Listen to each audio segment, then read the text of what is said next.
met een boef. Ja. Ja, als we dit op hebben, Dan is het moeten we goed. natuurlijk weer uit elkaar. Het is wel net als we jou zien, elkaar zien. Zien ze ons al? Yes. Het is een beetje rottig licht. Zullen we het licht uit? Ja, ja.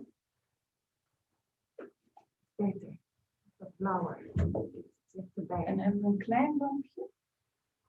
Maar later zijn we toch niet meer te zien. Even een beetje drinken. Ziet ze ons? Proost. Ja. Het is heel serieus.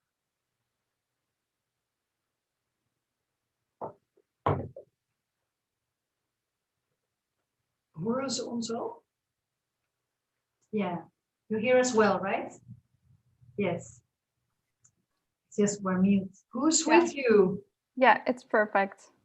Who is with you? And who is with me? So she's Eda actually. Huh?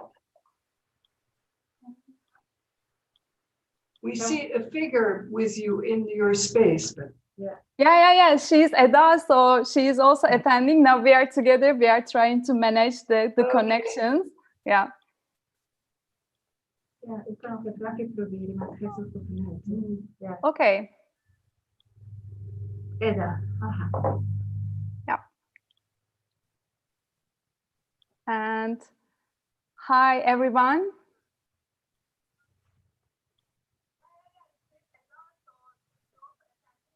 en wat zijn dat? Zijn dat al studenten? Of, Yeah, so now I'm accepting some students and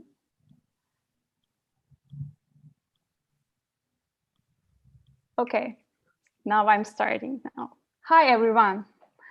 We started FADA Talks as a platform to meet with designers and their thoughts on design philosophy, education and industry at the Faculty of Art, Design and Architecture at MEF University. And today we are very happy to have Petra Blaisse and Aura Melis as our speakers. It's my pleasure to introduce them to you before their talk.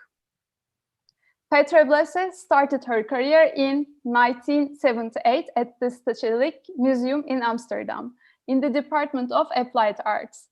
1986 onwards, she worked as a freelancer exhibition designer and won distinctions for her installations of architectural works.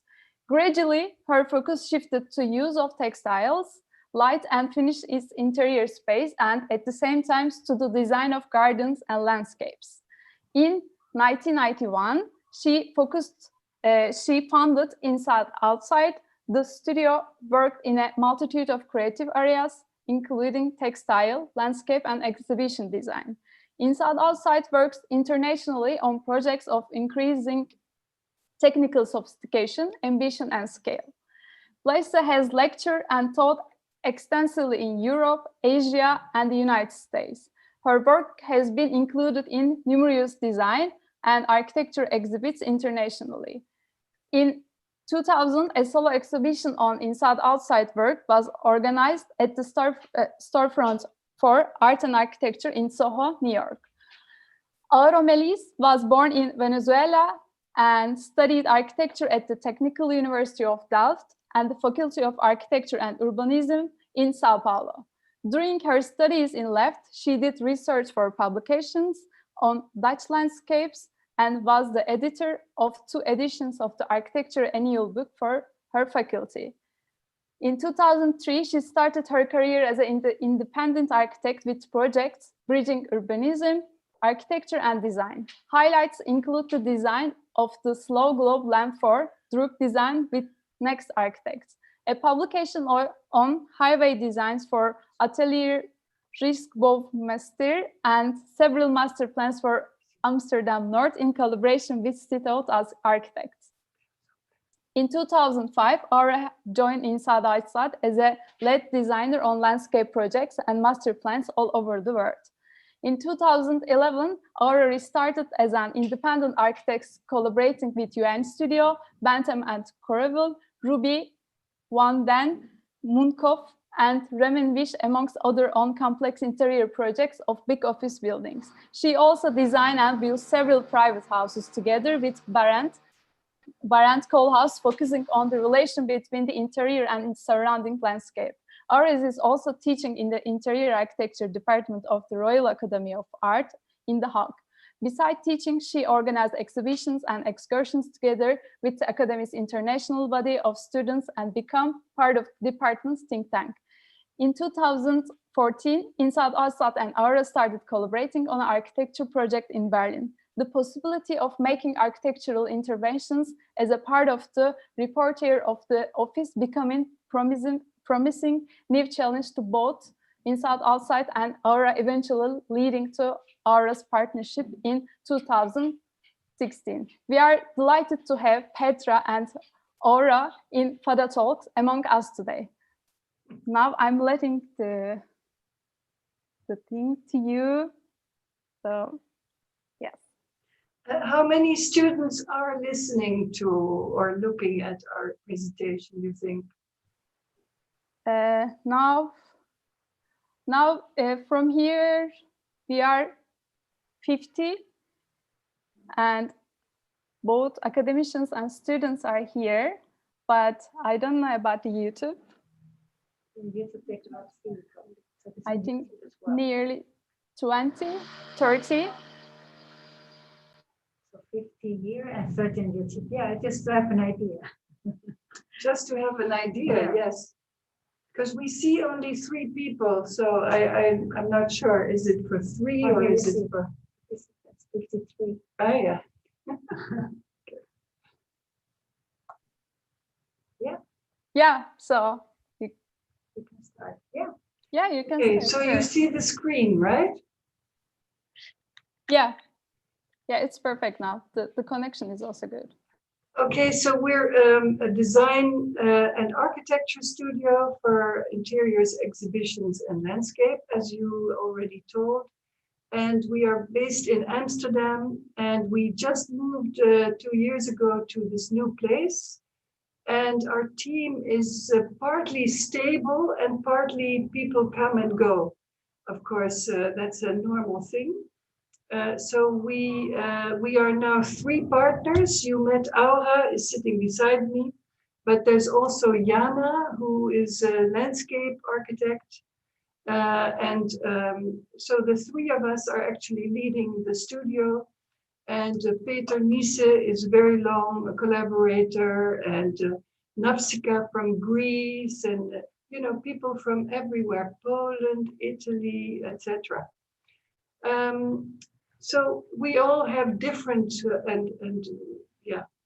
different specialisms.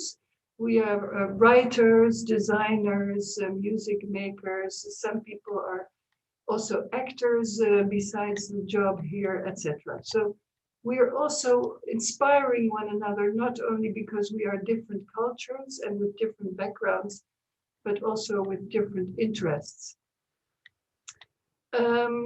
As you might know, we are interested in working with architecture and in different scales, and very much interested in the relationship between inside and outside. This was a curtain that flopped out of our window at a certain point, but it symbolizes, I think, our interest and our discovery of what a textile and a curtain can do. And so much of our work is about looking at screens, different levels of transparency, and how you experience the interior from the outside, looking in or looking towards a building, and how you experience the outside world from within a building. So about viewpoints, about fluidity, about movement, trajectories, and sensations. So that is what we became specialized in, how you can, in different climates all over the world, whether cold or very hot or very, intensely different in winter and summer, how you can connect the architecture and the city, and, well, if there is nature outside the city to one another, or how they can at least be in some way in a kind of connection. So it's not only about a building and the outside of a building, but it's also about the kind of larger landscapes around cities and how these could enter the city and become a part of the city as a kind of so-called wilderness, as a memory for people living in very urban conditions about nature and about relaxation, smells, and seasonal change, etc. So through the years, we had a lot of projects with different architects in which we studied these relationships and how we could help create the communication or the connection between the two. And and some of our sketches are like this for Seattle Library, in the Central Library in Seattle, where we had both commissioned for the landscape and the interior. And then you can really, use a language that continues from outside inside. And using planting and textiles as almost one medium or equal medium. So it's about screening. Of course, this is all very classical, how you, like in theater or in landscapes and architecture, how you create illusion of spaces, or how you can, with flexible means, make divisions between spaces, and although you have divisions, still connections to other spaces, etc. And that is a sheer endless research and endless tryouts that through the years goes on and on. And of course, in the market, new materials appear. We need to follow what is going on and being produced. Hello. Ne yapıyor?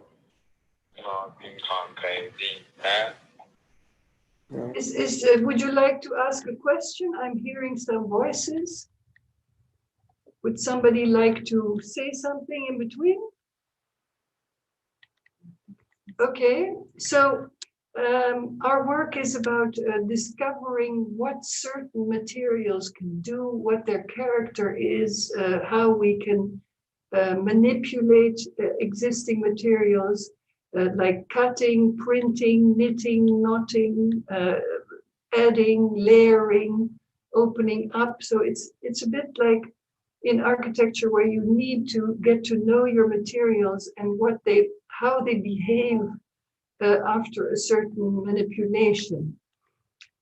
Our interest is also in breaking open spaces or influencing views that normally are not there in galleries, or working with architects from the beginning of a concept of a building, giving advice or co-designing how daylight can come in, how here a canteen in Chicago can of the university can just flow into an inner garden, and how, for instance, a parking lot concrete floor can be broken open, and the roof to a plaza be broken open, so that in fact you don't have a very dark underworld, but that you have something that has air and that at the same time has a function of,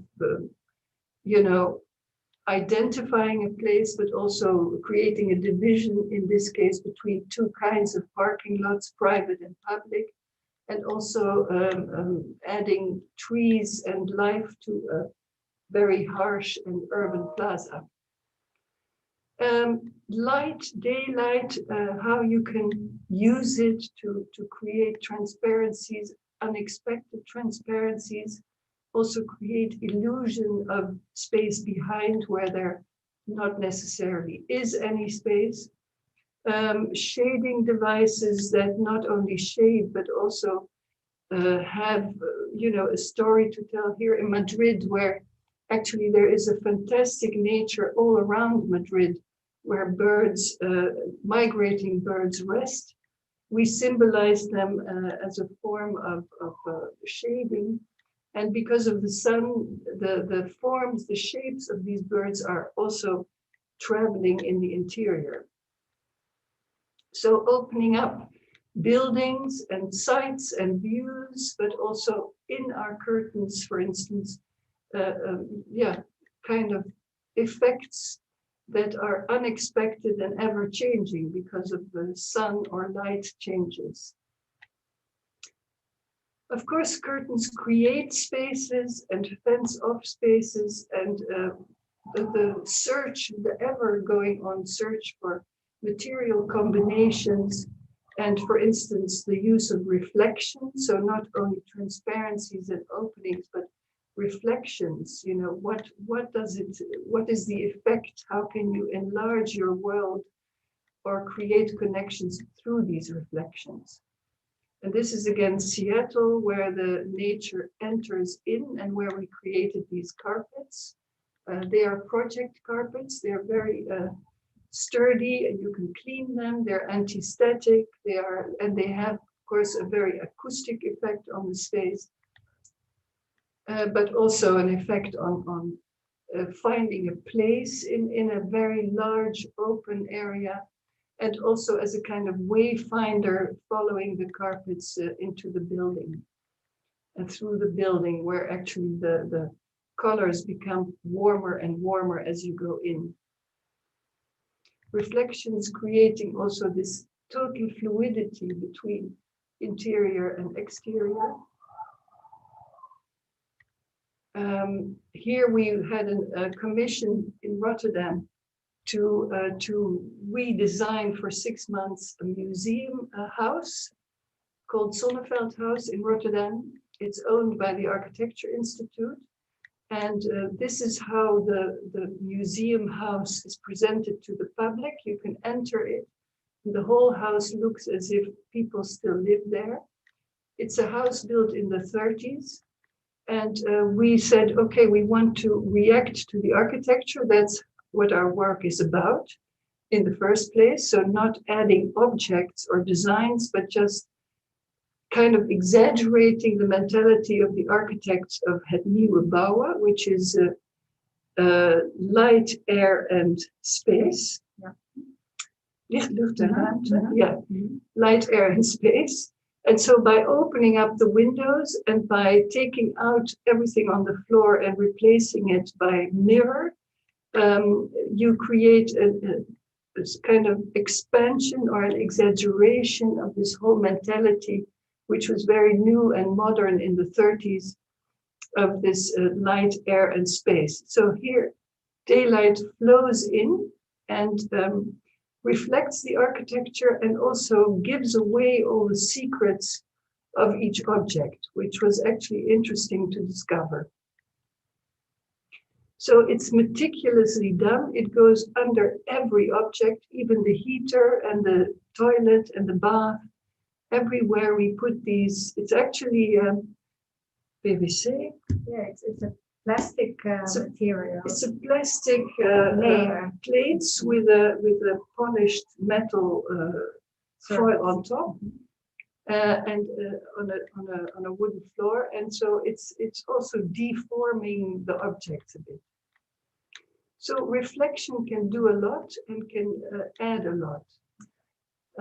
This is the first curtain I made for the dance theater in The Hague in 1986.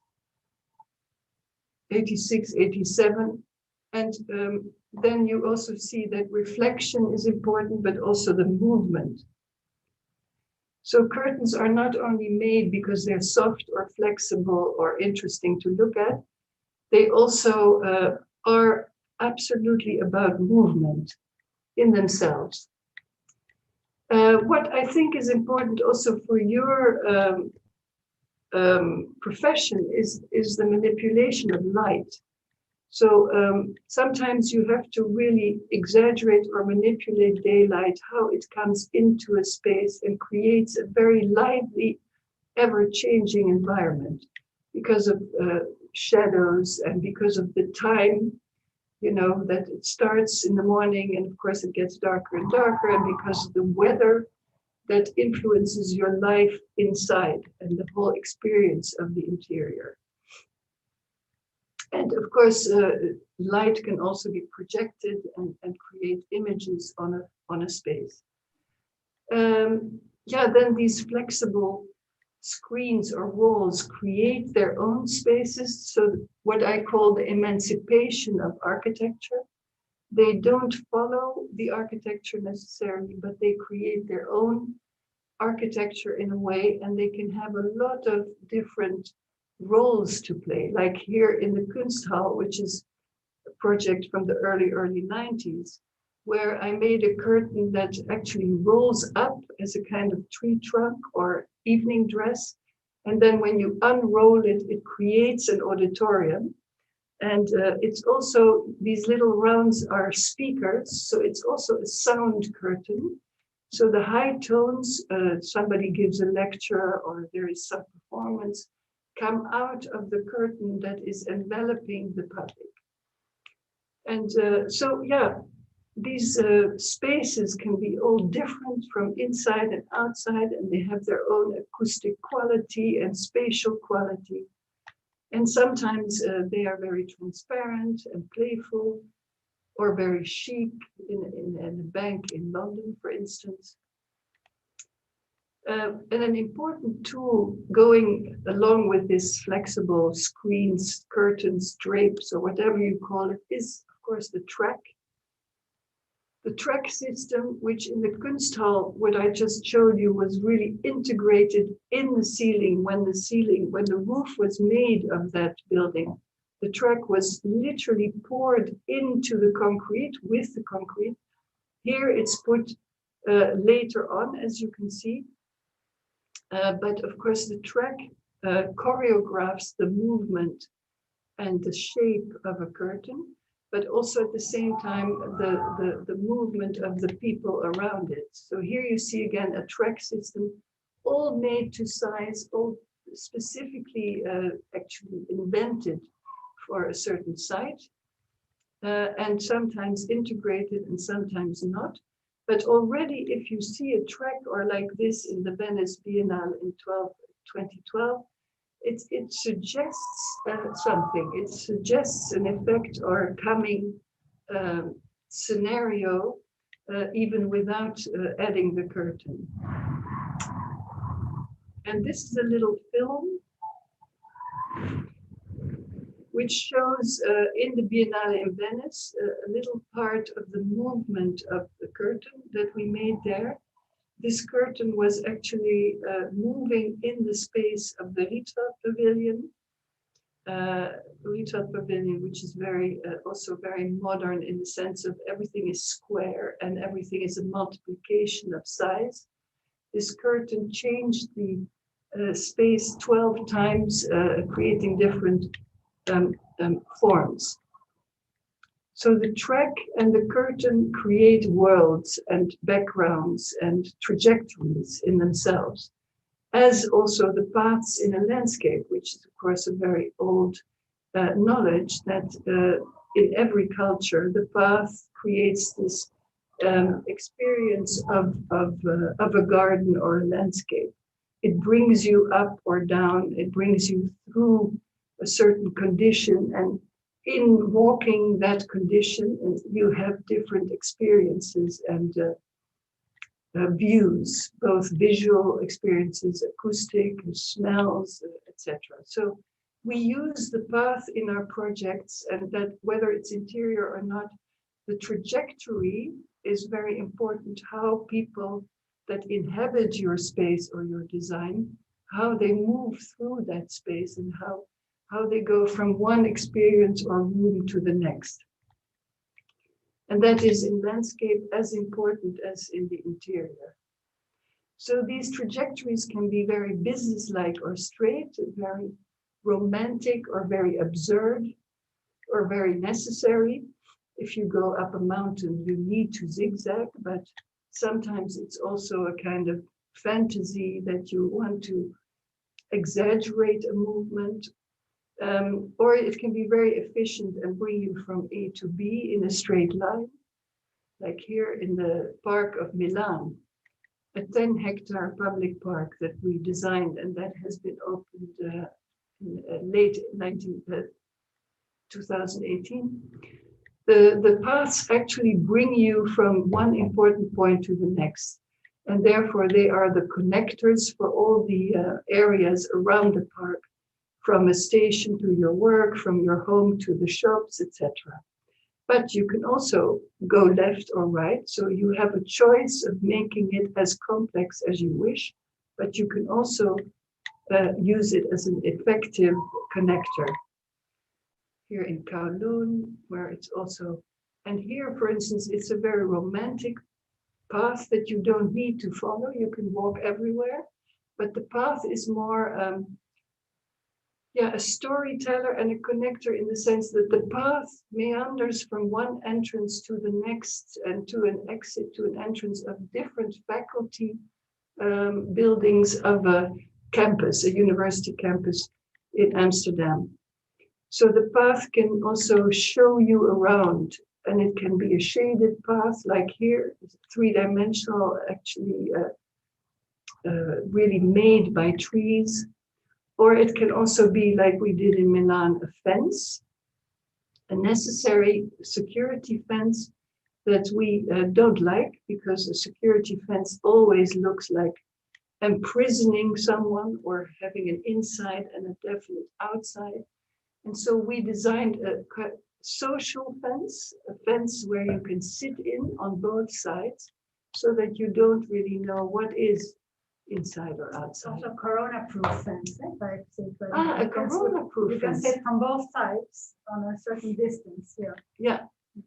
Yeah, here you see the benches a bit. You can sit inside and outside, and you can converse with one another, and you don't have this discrimination of inside or outside. And we also reinvented the security fence in a project in Israel by actually really combining it. You need the fence because everything is dangerous and everyone can attack. Or this is a fence around a school area that is also a pergola at the same time, or a berceau. So you hide the fence in a very green and beautifully scenting environment, which is also shading. So something that looks very unattractive usually can become very attractive. Our work, and so is yours, by the way, is very much connected to the material. So the hands-on, feeling, touching, manipulating, working with materials, whether they are natural materials, planting, soil, structures, elements that you need, or whether it's about plantings. But we also are advisors and designers of interior finishes. And this is, for instance, an interior finishing box that we sent to Qatar because of an interior we were doing there. So very carefully, coordinating floors, walls, ceilings, and treatments of facades and acoustic elements, and always looking for materials that are not meant for this, but that you could actually use for something. Like these are brushes, and I had a fantasy already in the Dutch embassy in Berlin that I wanted to make a wall out of brushes, because these brushes are, of course, three-dimensional, but they also scatter the sound. So they are also a very effective acoustic tool. And here you see it implemented in the Mercedes-Benz Museum in Stuttgart. And we implemented the brushes into a shiny background, so that in fact there is no boundary, but you have the feeling that the space continues. And there's always movement because of passers-by and users in front. So getting to know materials and testing them and looking at them, smelling them, and going to places to understand what you can do with them. And also always making models, scale models, or tests with sewing machines, or collages, or drawings, and then working towards reality, and needless to say, that something is really made and installed.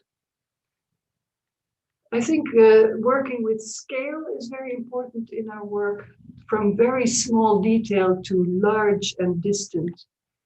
It has to be convincing, and it's very different if you see something in a dark space from far away or in a very light space from close by. Also testing about sustainability, how can you start using curtains also as an energy collector? We started to do this research, I don't know, 7 years ago or so.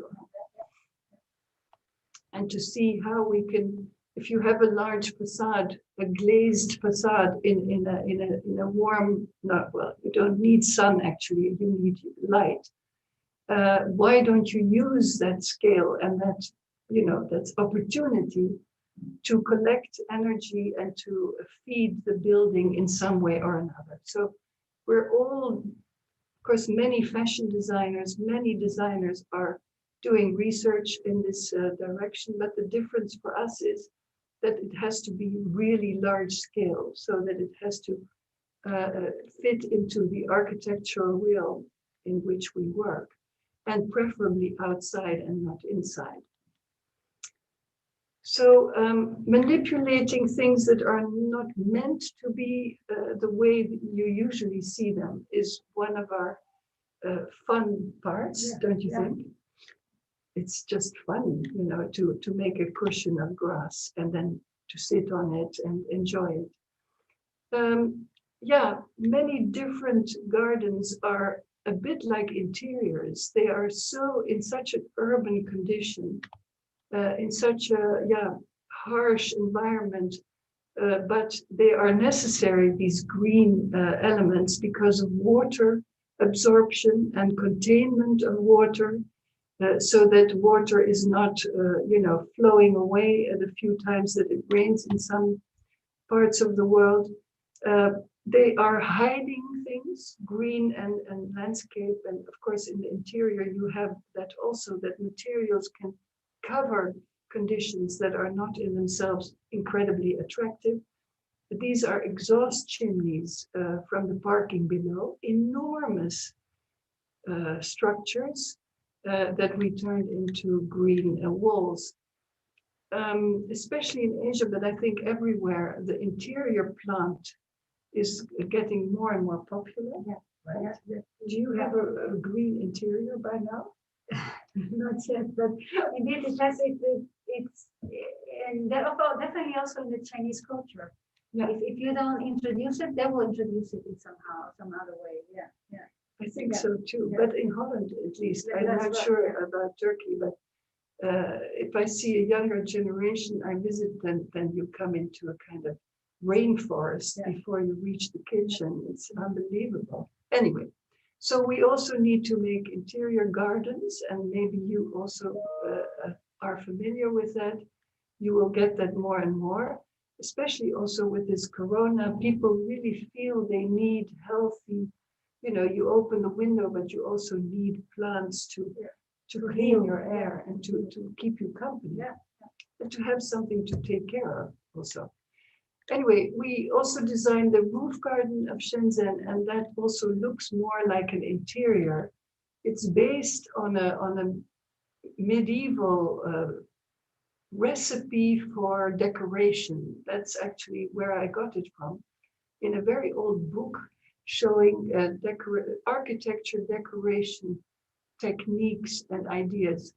And because we wanted to combine European with Chinese culture, and we thought this also reminded you of paper cuts and so on, we designed the whole roof garden as a kind of decoration, but instead of being a carpet, it becomes a garden. So all the shapes are in fact shrubs and grasses that are trimmed in the shape, which they are very good at in China, to trim everything to shape. And so, whether it's landscape, you can see things as carpets, even a planting plan around a house in the Hudson Valley, north of New York, is because they live in a kind of wild environment, a real big forest. And we wanted around the house to create a kind of intimacy and a place where the play and the children and everything is going on, and where you can cut flowers for inside. And also this project in Qatar, in Doha, is actually a garden on top of the roof of a parking lot. Yeah, you can't call it nature, right? It's a collection of desert plants in each planter in a certain composition. So it's more a collection of plants that are native and that represent the culture of Qatar. And it's a kind of laboratory for the universities there to work in. So it's a bit like furniture. Each planter is a piece, and it's carefully designed in all their details, the corner details, the top, and where the lighting comes. These white strips are lamps, lights, but also, you know, the garbage can is integrated. The exhaust and air intake for the parking underneath are integrated. So it's a real piece of furniture, and at the same time it's very technically designed in the interior to have a good moisture, water, earth, household, soil composition, and so on, to house these what are actually wild plants. Yeah, then if you talk about the emancipation of the curtain, you also think of not only escaping the architecture, but also maybe integrating architecture or structure inside your curtain. Why not? And we had a chance to do that sometimes, you know, in a very classic form or in a less classic form, that you make a curtain or a piece of cloth so three-dimensional that it becomes a structure in itself. Yeah, and it's always interesting to look what happens through time, because naturally it catches. Here you have again a test with the sun cells. Yeah, Sun cells. yeah, there is. And you see the copper thread. This is all knitted, and the copper thread that transports the energy, the plus and the minus transportation of energy, are these copper threads or yarns that are knitted with the whole curtain. So technique, I'm sure that's with interior architecture as well. You have to understand all the technique to be able to be free to escape traditional idea about your profession, don't you think? Yeah. If you don't, it's like a painter having to copy endlessly all the masters before you can become an abstract painter or something. You have to just understand all the professions. And I think part of the pleasure we have is to get to know all these professionals and to visit the factory, to visit the printer, to see how the translation goes from making a little model to actually making it a computer program, then translating it into There's all the phases and all the phases, and the professionals involved again. So for every phase you have another type of speciality or focus or detail that you have to take care of. Whether it's a carpenter or an engineer or so. Yeah. So that was my introduction. Are you all still okay? Shall we ask? Are you still okay? I'm going to drink something. 60. Yes. Yes, that's okay. Yeah, it's perfect. Yeah, you hear us well, huh? Yeah. I'm talking very loud because of this mask. Yeah, it's really hard. I think one of the nice projects we did, which we want to tell, is I think it was 2014 or 4. 2004. Yeah. Oh, yeah, I knew there was a 4. Yeah. During the Arts Biennale, can't be, it is altijd an oneven.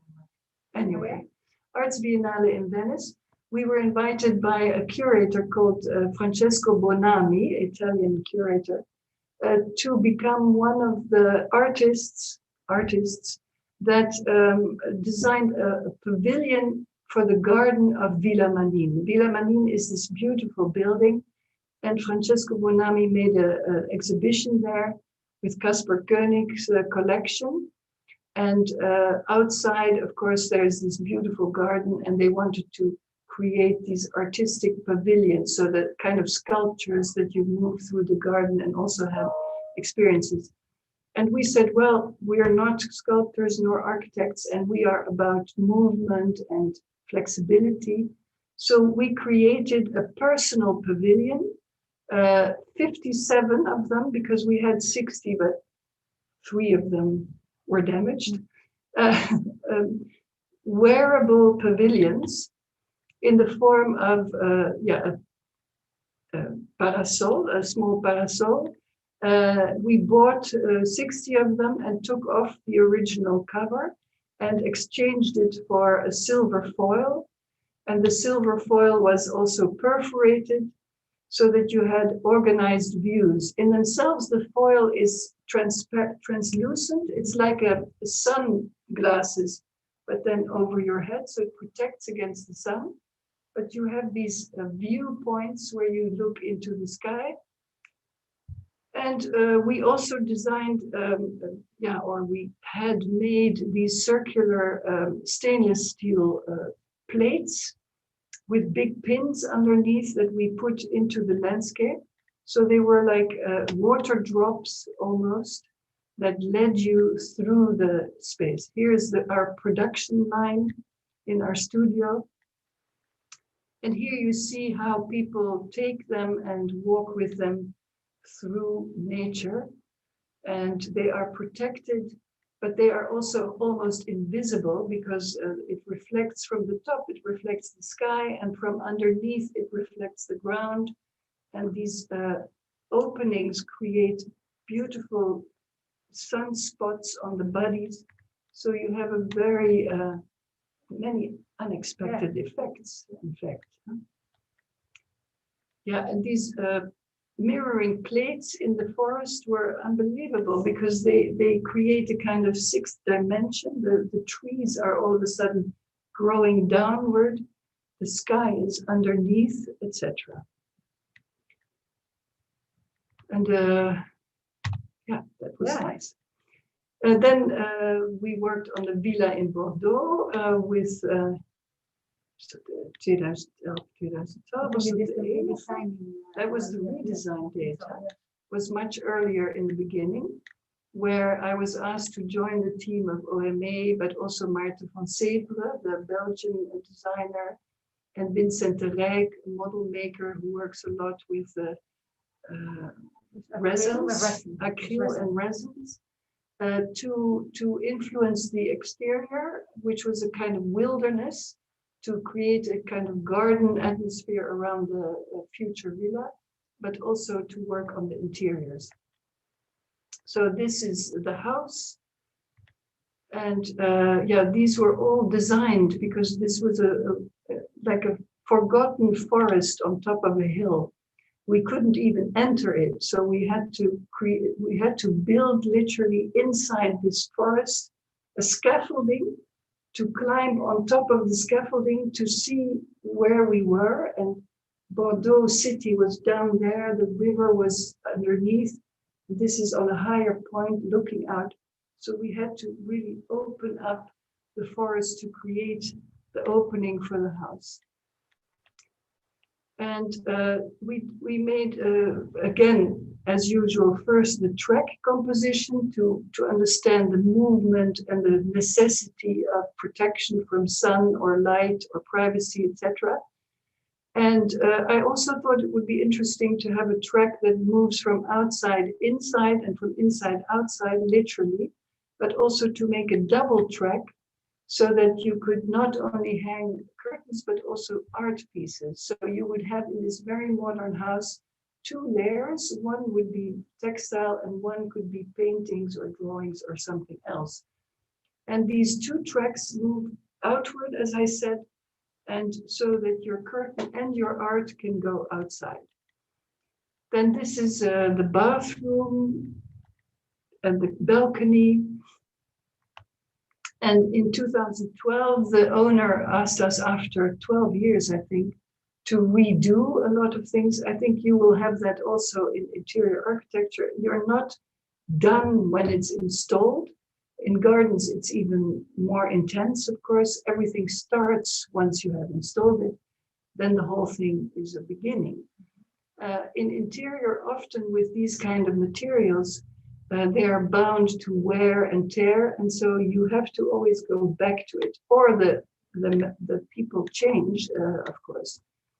So here, I think color and structures are really important. It's always in a dialogue with the architecture, needless to say. And maybe you remember the story that when Rem Koolhaas and OMA got the commission for this house, the couple and their children lived in the city and were moving here. And soon after the first talks, the owner had a car accident and became paralyzed. And so he lived on a wheelchair.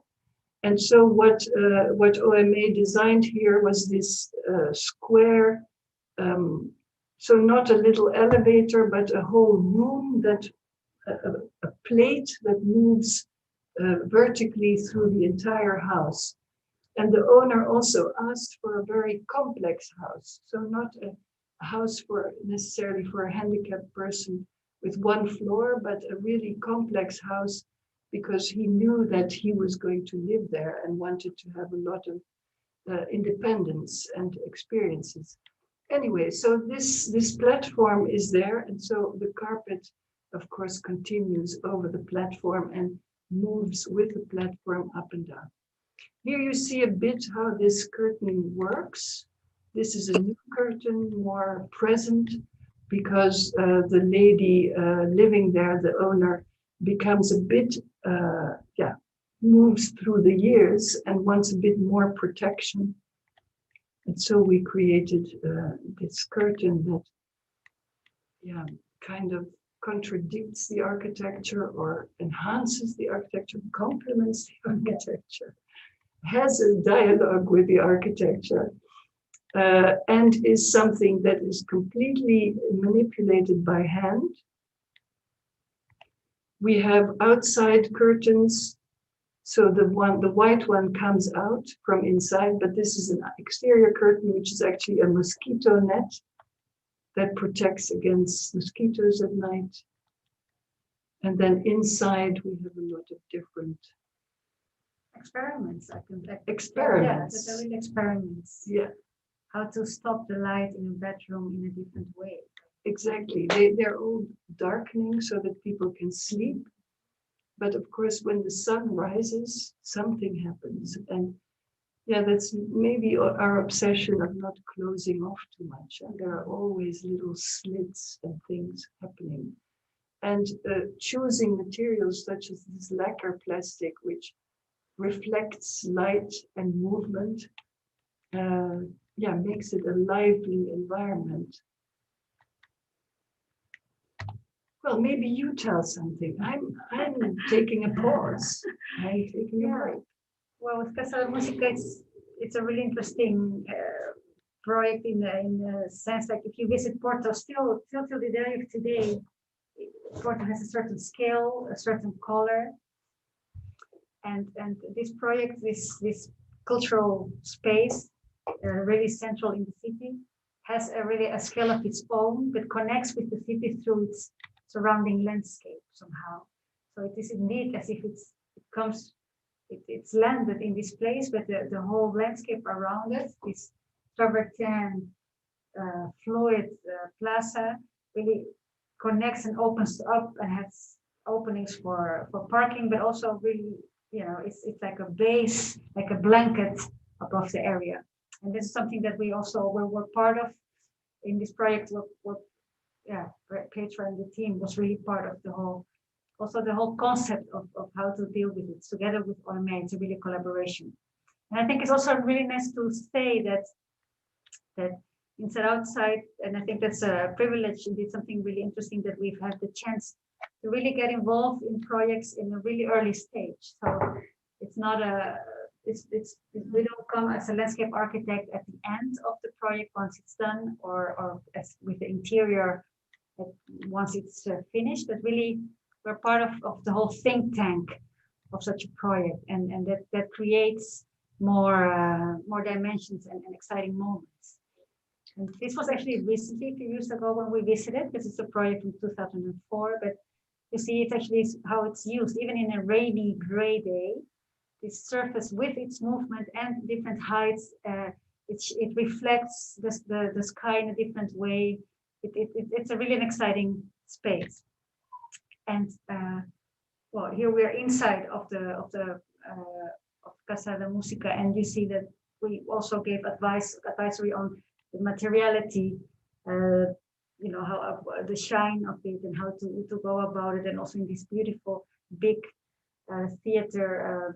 In this auditorium, we also looked at the wall, these wooden walls. Can it have another layer on it that reflects light in a subtle way, but it's present when you see it at a certain light, but also really subtle, subdued. Yeah, really subdued. Yeah. Yeah, in fact, I thought, you know, when OMA had this wooden box, and we were asked to create curtains for the glass facades, which are on two sides. I thought it was very sober, huh? Mm-hmm. I mean, it's a beautiful wooden box, but then what? Mm-hmm. And with the curtains, well, you see later, they refer to the Catholic mentality, the culture, the Catholic culture in Porto.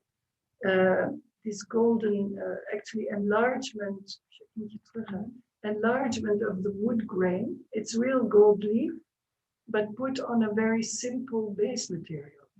And so that combination, giving it a festivity, but also a bit of connection to the Catholic Church, where gold and white and blue and so are often used. So this connection is then also made. Yeah, and I think also the play, you know, this facade, but with a kind of a lower area where it's perforated and it's shiny, velour. Chairs, the whole play. It's really a play of a combination that's almost like a collage when you would study it, and it's actually magical to see that how it really works. Because the chairs are by Maite van Zeven. Yeah, and with a beautiful arm with lighting it. Yeah, but it was supposed to. It's an aluminum floor, so the floor and the chairs were supposed to become one landscape, and that's why the materialization was very important. And then to use all the local knowledge. Yeah, and experimenting. It's here also experimenting with different materials like this sound insulation foam that is normally not exposed, left like this. Is this for something together definitely with OMA, but it's also the play of you know, daring to introduce this in a public space. These are quite recent pictures. You see a bit of a detail how the light is integrated in a certain grid, like how a minimal door is being placed. These are things that also inspires the whole team throughout the years how to go about existing materials. It's actually it's almost a ready-made that you place in a different way. Yeah, so these kind of tiles in Portugal, but in Porto are very much used, sometimes also outside, but in the interior of the station, a railway station, etc. So they're just replaced in this very modern context. So in the end, we made about 11 curtains because the architects, and that's a position we created, architects can make very transparent facades, even in a concert hall, trusting that inside outside will come. We had that with Sejima and Nishizawa, with Sana as well, that inside outside will come to solve some of the issues, such as darkness and acoustics and filters, etc. So we created this view filter out of knotted torn voile, and it's knotted into a fishnet. And the importance at the time was that it would have no acoustic effect. So you create a curtain for a concert hall that needs to have 0 acoustic effect. So that was a very scientific measuring how much volume and how much weight you could have. I'm not sure it was 0. I can't believe that, but it's minimal, yeah, in fact.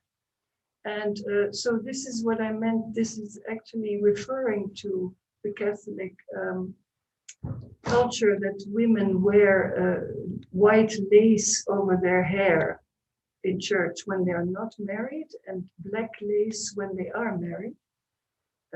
I've never understood why this is, but this is how it is. And so one side is a white curtain and the other side is a black curtain. And it's actually not a curtain, it's more like a wall. And it's pulled up into the ceiling. Yeah. And this is the black curtain. And you see that the glass facade by OMA is more a curtain than our curtains. So we exchange roles in a way. Mm-hmm. And then they needed a darkening layer as well. And we used the working drawings of the knotted curtain as the decoration of these backside. And the backside, I call it that, it's actually not, because through the window of the building, you see from the city. So when you're outside, you look through the facade and you see this curtain. And here's the combination in the sunlight. Another space, another curtain. In the same building. Yeah, same building in the second auditorium. Maybe we should go a bit quicker. Yeah. How are you doing? Because in it, our hosts are. How do you think we could continue with one more project, or how many projects do you want to see? Because I know that you planned 1 hour, and that's almost done. Yeah. So if you're tired, so we can finish. But so if you feel well, we can continue. It's up to you. Yeah. We always feel well. Yeah, so we can continue. We can continue for sure. days, you know. We have so many stories to tell. Yeah. Right? Yeah, definitely. And yeah, maybe we try to do this quick. Yeah. But how to do it quick? That's the question. Okay, we're now in Qatar, in the Middle East. It's hot. In Doha. Not always hot. Sometimes it's quite okay, but we've worked there for years because we worked on these 2 buildings with OMA. One is the National Qatar Library, and the other one is the Qatar Foundation headquarters. Sometimes we worked at 50 degrees Celsius. For us, that's a lot. And outside with helmets and jackets and boots, quite amazing. Inside, it's always very cool. So you can always escape inward. Here in Holland, we escape outward, and there we escape inward, right? We were asked to do the landscape of both projects, to design the landscape, to realize it, and to make some of the curtains, actually most of the curtains. But this process, as Aura said, often starts in a very early conceptual stage when OMA is still thinking about, or any architect is thinking about the concept of a building. And in that very early stage, they showed how the auditorium was actually a fold out of a bridge that flies through this very open library space. So you have an extra floor, but it's not a real covering floor, but a bridge.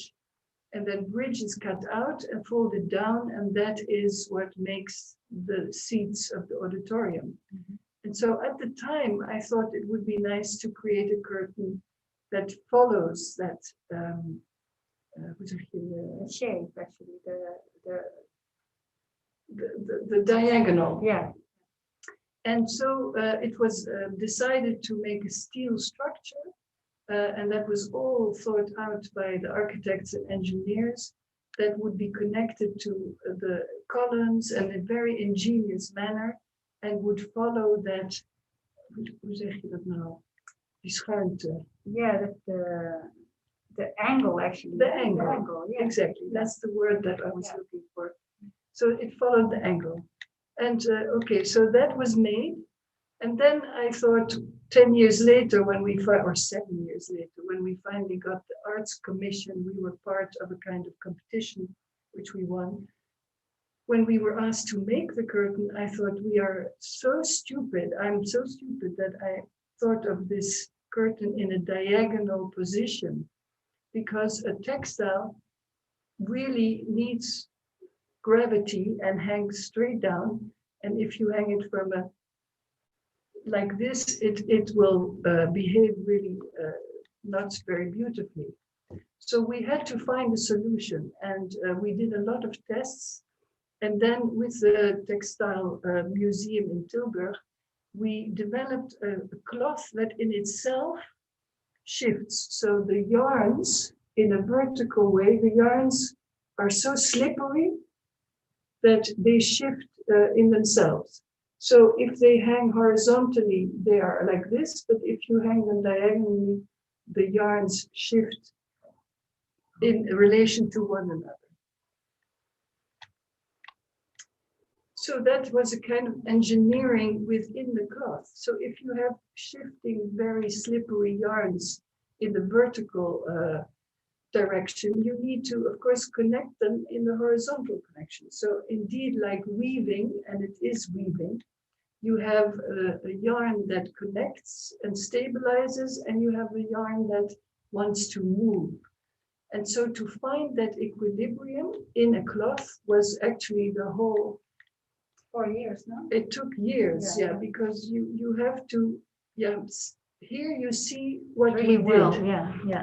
You see that there is this very loose weave, and you see a very stable, what we called ribs Structure, huh? yeah, where the same yarn and the same composition of yarns is woven very tightly.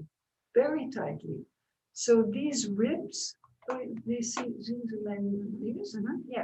ribs are stabilizing, and these ribs are also doing something.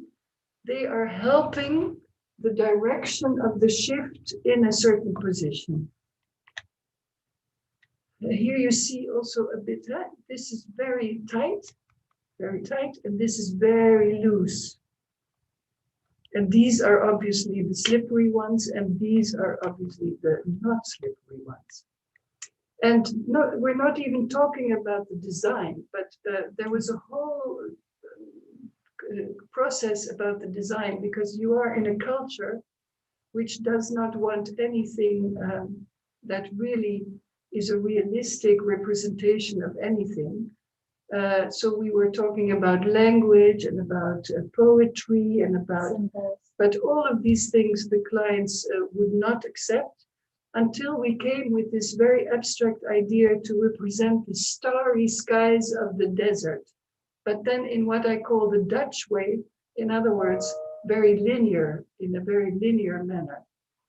And so the curtain represents the desert skies and the hilal. Yeah, what is it? Anyway. And in a technique which we call jacquard weave, which you probably also know very well, you weave with positive and negative. So you can weave with two colors or one color, whatever, but you can have a double effect. So you don't have a front and a back, but you have what is black here is white on the other side, what is white on the other side is black on this side. So what you just saw here on one side has one color and the other. But what we did here was even more inventive. This has 3 layers. So there are hidden yarns that you don't see. And that effect that is then created is that one side could be black, dark blue, and blue, and the other side could be completely white. So here's the drawing. And that's why I said in the beginning, I'm such a fool to think of a diagonal situation, because this is what you get. You get a composition of shapes that together form a quasi-innocent curtain. And then we discovered, okay, we have a good weave, we have good yarn, we have a basic design idea. But if you hang it in space, it's so large, it looked a bit dumb. It looked a bit like as if it was a design for a shirt or something. It needed to have a large scale addition to it. And as we visited the Islamic Museum, we discovered these astronauts. Huh? Yeah, astronauts. Heet het zo? Yeah, so indeed. Yeah, astronauts. They are measures of the stars, so that in old times at sea or on land you can find your way. And they were so beautiful. So I took these pictures and we redrew them, and they became the design, that the big scale that was introduced into this curtain. These are all models, also to convince the architects, but also the client of this idea. So scale models are incredibly important. Then you need to translate your ideas into, of course, computer drawings, but our computer drawings are not the same as the weaving machine computers. So that translation is very important to follow at the millimeter, because you can make mistakes. And I'm sure there are a few things that are not completely following the plan, but nobody sees it. And here you have the widths of the woven textiles.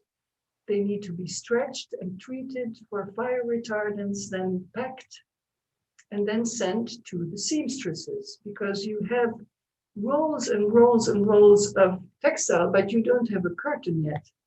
They need to be connected to one another. And how do you connect them to one another? Because you don't want to stiffen it, because the whole point is to keep it shifting in diagonal position and in horizontal position whenever needed. So these seams have to be very, very flexible and very open.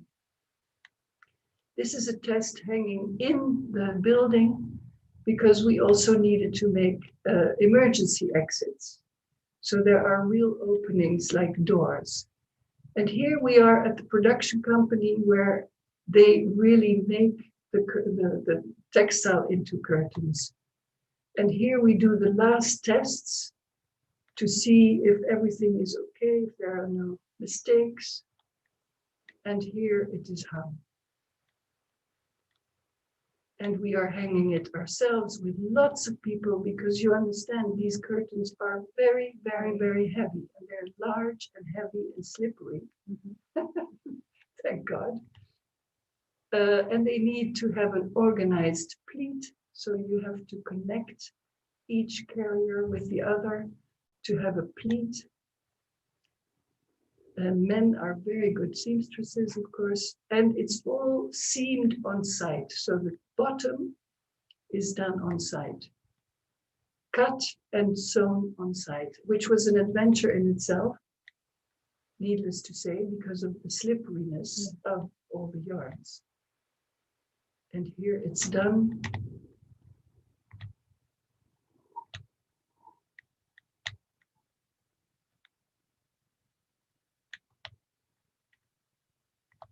And used. And if you look out, a very young design is starting to grow its life. Okay, I give you to Aura. Yeah. Well, indeed, when an interesting project that came along to Petra from a client that was already involved in other projects with us, he said, I have this old former hospital in Charlottenburg in Berlin that I would like to transform into housing.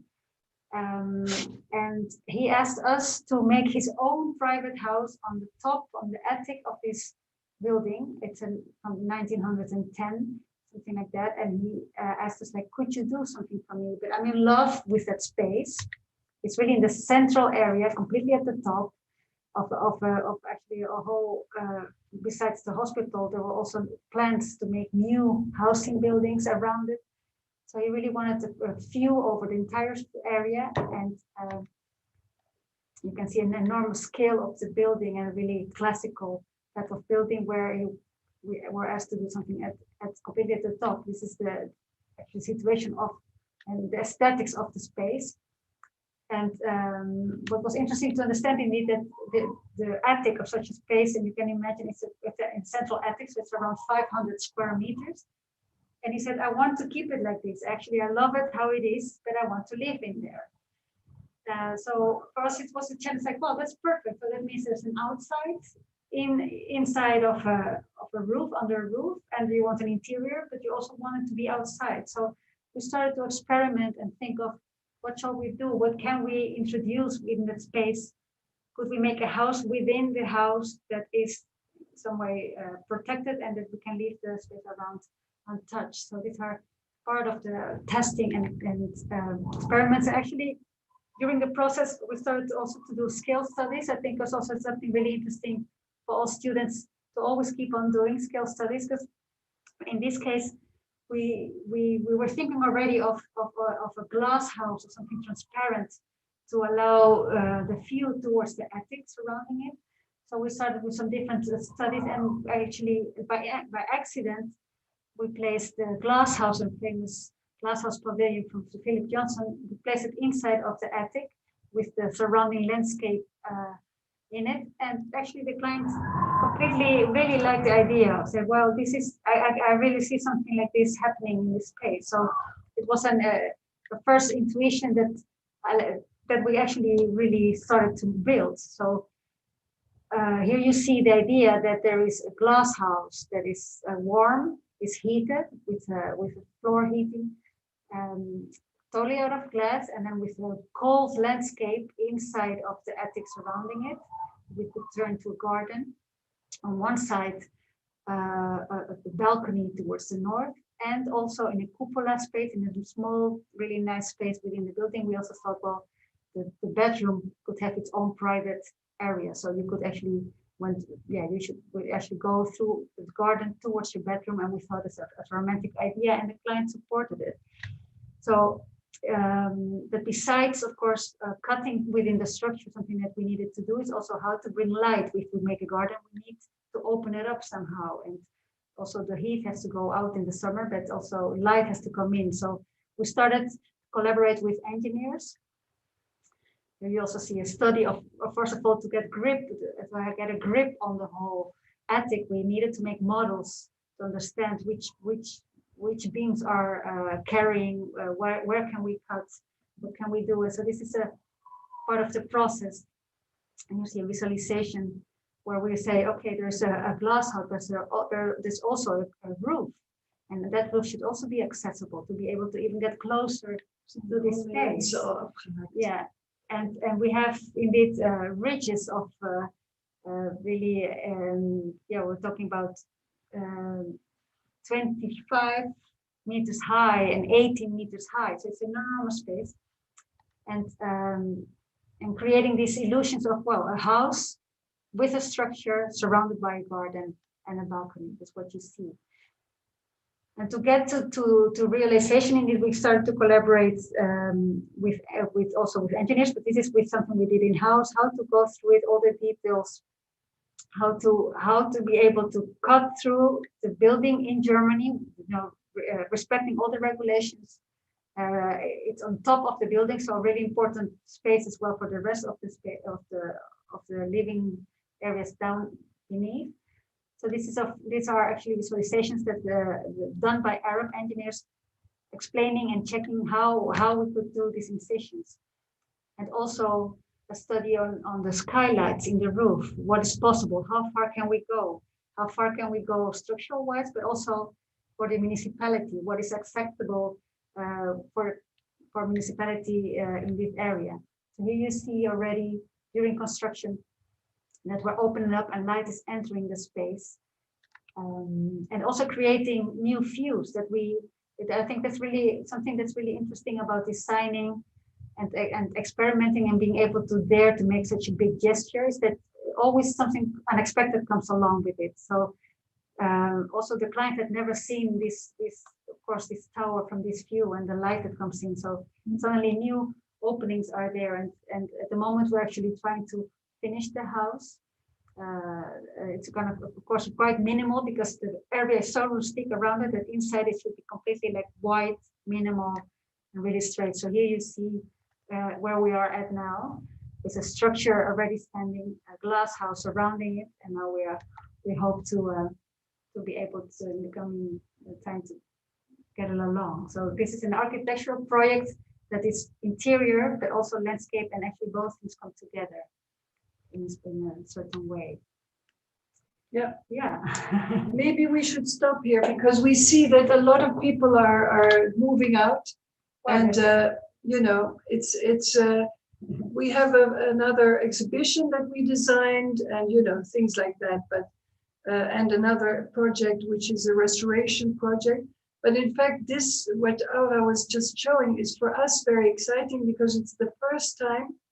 And that's because Aura joined the team, I suppose, but it's the first time we actually do architecture, you know, which we never did before. So it's more in your street, I think. It's really supposed to be interior architecture. I mean, anything else I can't call it. Yeah. So. Thank you. I think this is yeah. Yeah. Say, Let's escape because I think people are getting restless. Thank you very much. This was quite impressive. I missed the beginning, unfortunately, but the parts that I caught up were amazing. And even just the design you talked about regarding the Qatar experience, that curtain design, taking us through all the stages, it was just amazing. I would have never imagined how complicated the whole thing was. But when you explain it step by step, yes, yeah, how are you going to hang things on a slope is a true problem. And you have developed an amazing problem. So thank you for presenting your ideas. I really don't necessarily have a question. I just wanted to thank you. And I also want to thank our interior design department for bringing you to us. Thank you very much. Okay. Any questions? I could ask a question. Yeah. Hi, I'm Chara. Thank you for the beautiful presentation, by the way. The materials you used are... We can't see you. We can't see you. Oh, I'm sorry. I'm sorry. Is that on purpose or? I mean, I wasn't intending on it, but I can. Yes. Hi. Yeah. Hello. Hello. Like the materials you used were like in terms of fabric wise, like very normal. They were very normal, but designed in such extraordinary ways in terms of textures, uses, shapes, and such. How do you even start the design process of those with these kinds of materials and end up where you end up, like from the beginning, the very beginning, like the mock-ups, sketches? Yeah. That's how you start. The way you start imagining where you are and who's going to use it, and yeah, look at the cultural context as well. And I think some research. Yeah, definitely research, definitely conversations. We sometimes are asked much later in the process when the building is almost done, which is always a bit more difficult, but then we do the same kind of research. We ask a lot of questions to the architects and the clients, etc. And I think what you do is start with models and drawings. Yeah. Yeah. And then see what material fits it. And sometimes it has to be plastic, and sometimes it has to be velvet, or it's just fantasizing and trying out and ping-ponging in the team. Yeah, and also thinking it's something that we actually also like to bring an unexpected textile into a space. Or, for example, use truck plastic, a plastic that's used for trucks, or a bubble wrapping material that you will never use, make it for a curtain. We we dare sometimes also to say, well, what would happen if we use something that has never been used before in a curtain or in a facade? That's actually the essence how it all began. We started Lots of trial and error. Trial and error. Yeah, yes. definitely a lot okay. of trial and error. Yeah. Many. Well, we must say we try to keep to just only. We tell the clients, well, we will show 3 options, but internally we do 15. So we're never really satisfied easily. Indeed, and I think making options in different scenarios, that's also a way of. Well, here you see, we used wrap plastic from the kitchen. Mm-hmm.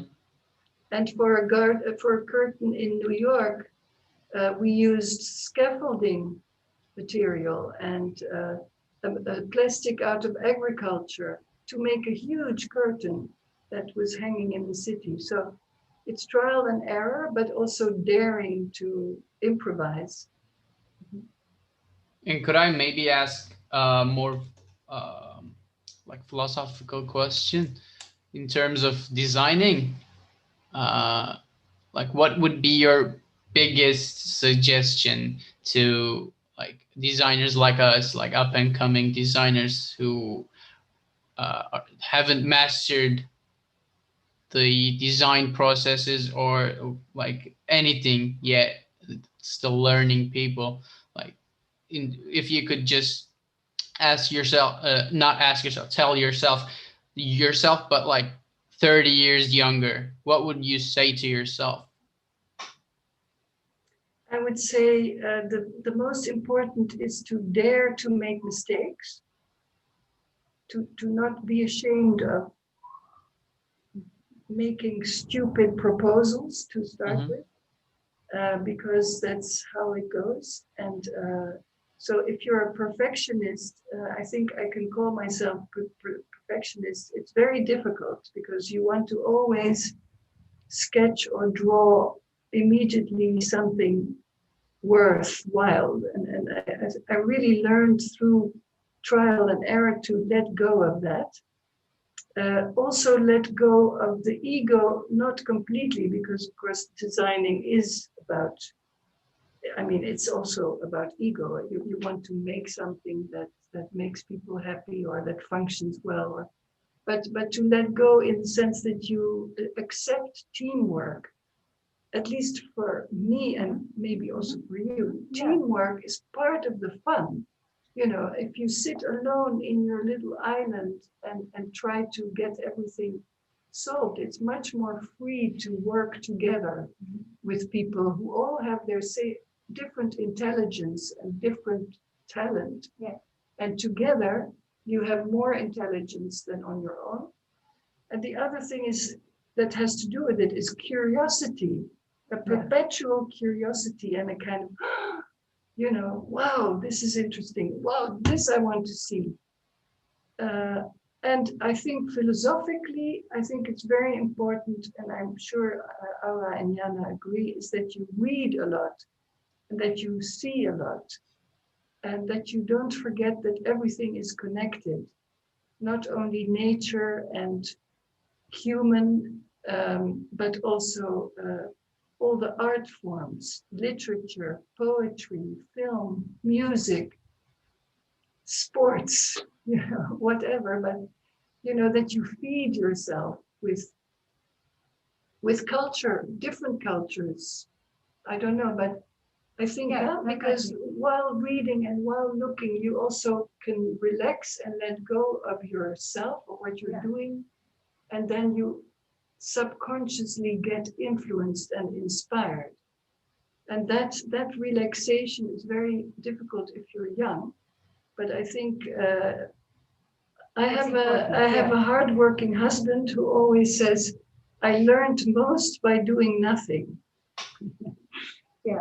And in the office, for example, we work 4 days because we think that the 5th day of the week, people should do something else. They should go to a museum or go to nature or to sports or besides. So that's also part of our philosophy. Children, cooking, gardening. Cook for your children, if it's But no, you're not there yet. But yeah.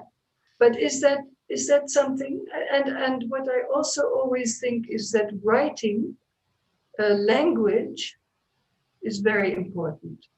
So the way you describe what your work is about, or what you want to make, or what you are actually showing, I think language is very important.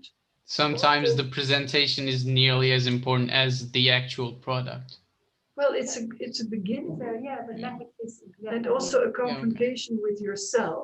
Mhm. Like, how, if I put this sketch or this idea into words, how would I describe it? Mhm. Yeah. Am I covering almost everything, dear teachers?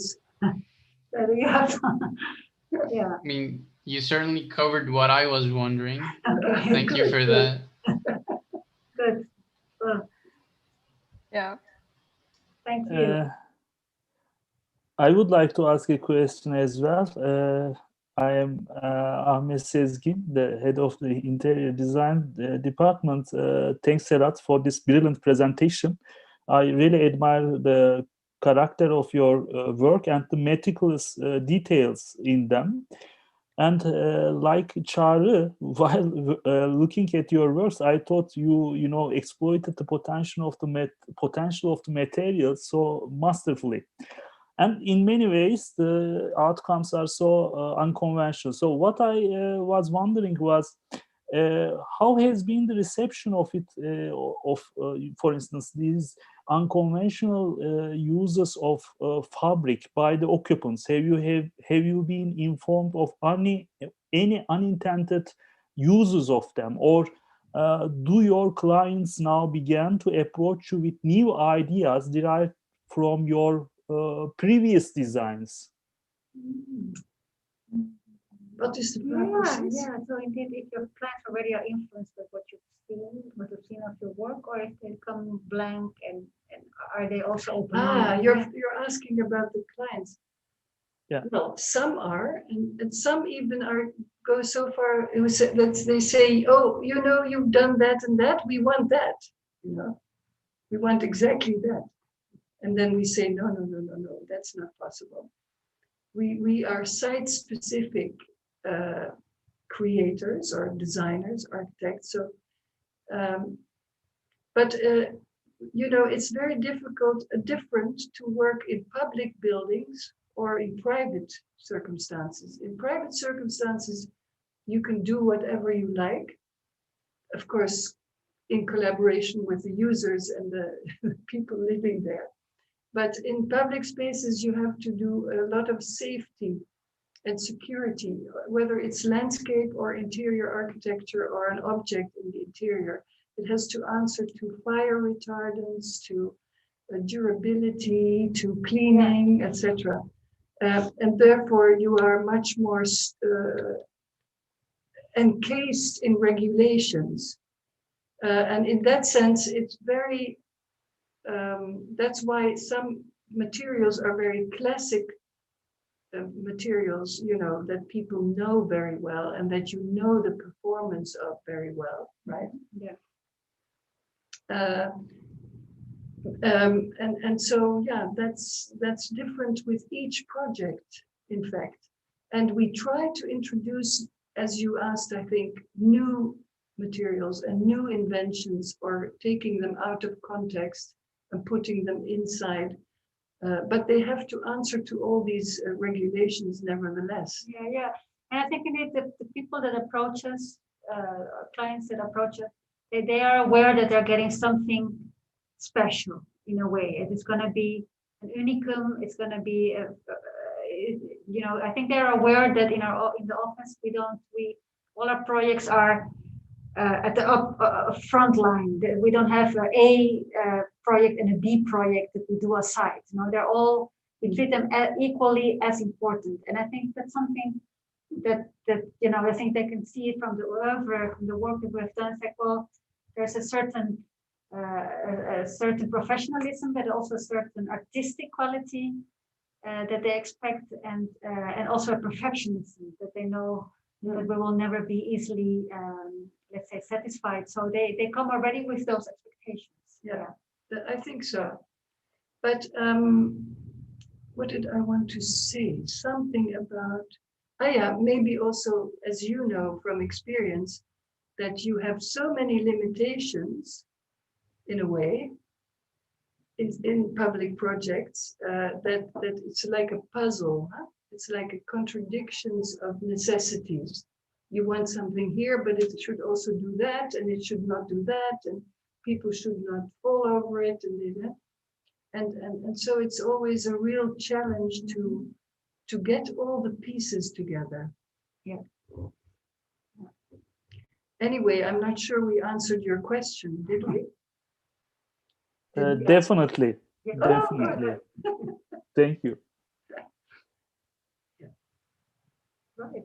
But it's, I think the way of working is definitely not commercial in the sense that people have, that's why it's so nice if we have the time to explain a project like the curtain in Qatar, because it takes years, you know, and it's unaffordable. I mean, if we would count all the hours that we, and I'm saying this also to the students, you either are a commercial architect or you are a creator. And that's really a choice, because if you are a creator, you are working and thinking and inventing the wheel again and again and again, and you'll never get rich. We are still not rich. No, it's terrible. that's not the goal. That's not the goal. No. But Not it's, for our lives. I assume it should be a wonderful feeling to see that. That's what I understood from in your answer to the question, that your clients recognize that what you are trying to do, that you really want to be that creative. You want to be in that creative field. So that should be wonderful, I assume. Yeah. That's wonderful, but at the same time, we really are obsessed by being technical as well. You know, it's not a girl's job. It's very technical and very mathematic and very strategic. So I think, there's a lot to it, which keeps it, makes it interesting. Well, then also thank you for not doing a typical girl's job. Thanks for delving into such a challenge. We appreciate it. Good. Okay. Well, it was nice meeting the ones we could see, and it was very mysterious to meet everyone invisible. Yeah, hopefully in real life. At a certain Can I say something? Yeah. Oh, yes. Well, it's not a question, but I also want to tell directly to you. Thank you very much for inspiring presentation. I really inspired most of the details. Thank you. So have a nice life, let's say. Thank you. Thank you. Yeah. Well, good luck. Yeah. Good luck with your future. Thank you. Thank you. Bye-bye. Bye. Thank you for inviting us. Thank you very much. Next time. Thank you for all the Hope to organization. see you in real life one day. Yeah, hope to see you, of course. So we were expecting you to host you in the physical world, but so sorry for it. No, Yeah. it's okay. Force majeure. Yeah. Okay. Bye. Bye. Bye bye. Bye.